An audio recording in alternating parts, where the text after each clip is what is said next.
On board this boat, representatives of the Army Corps of Engineers and the Living River Restoration Trust signed the first agreement of its kind, cleaning up the Elizabeth River. There you have it, so it's done.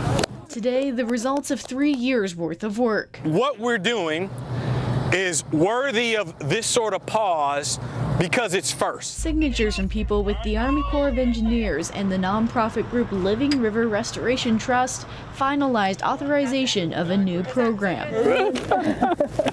It's the first of its kind for developers. It gives them the option of working with Living River Restoration Trust when they want to build along the Elizabeth River. Marjorie Mayfield Jackson is executive director of the Elizabeth River Project. The authorization today makes it possible for us all to cooperate in this way.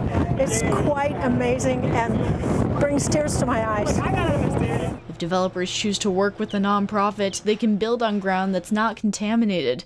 The nonprofit then cleans up the river in an area that is contaminated. It tells me that our state, our area, understands and embraces the need for a healthy river. So there will be development, there will be things, but this provides a way to remain mindful.